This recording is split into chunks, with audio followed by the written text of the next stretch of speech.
পুরুষ মানুষের আত্মসম্মান কখন চলে যায়? যখন হাত পাততে হয় তখন। যখন আপনি রিজিকের সোর্স তৈরি করেছেন, আপনি স্বাবলম্বী, আপনি মাশাআল্লাহ মাসে 10, 20, 30 হাজার টাকা আর্ন করেন বা 1 লাখ 2 লাখ টাকা আর্ন করেন, আলহামদুলিল্লাহ, কারো কাছে হাত পাততে হয় না, সবাই দেখবেন আপনাকে সম্মান দিবে। যখন আপনার অন্যের কাছে হাত পাততে হবে তখন দেখবেন স্ত্রীও সম্মান করছে না।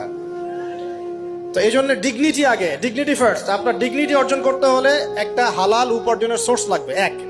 তারপরে পিতামাতাকে বোঝানোর চেষ্টা করবেন।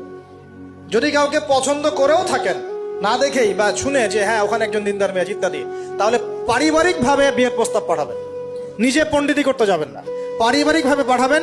যদি রাজি হয় আলহামদুলিল্লাহ, রাজি না হলে কি নিজে নিয়ে পালাই যাবেন?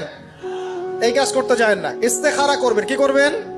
ইস্তেখারা। 2 রাকাত নফল নামাজ পড়ে আল্লাহর কাছে দোয়া করবেন। হিসনুল মুসলিম বইটা কিনবেন, ওখানে দেখবেন ইস্তেখারার দোয়া আছে। ইস্তেখারা মানে হচ্ছে আল্লাহর সাথে পরামর্শ করা। আল্লাহ, আমি এই কাজটা করতে চাচ্ছি, যদি কাজটা আমার জন্য ভালো হয়, আমার দুনিয়া আখিরাতের জন্য ভালো হয়, আল্লাহ কাজটাকে তুমি সহজ করে দাও, আল্লাহ কাজটার মধ্যে বরকত দান করে দাও। আর যদি এই কাজটা দুনিয়া আখিরাতের জন্য খারাপ হয়, আল্লাহ তুমি কাজটাকে সরায় দাও, আমাকেও কাজটা থেকে সরায় দাও। এটা হচ্ছে ইস্তেখারা। এই দোয়া বেশি বেশি করলে ইনশাআল্লাহ আল্লাহর পক্ষ থেকেই ফয়সালা হবে।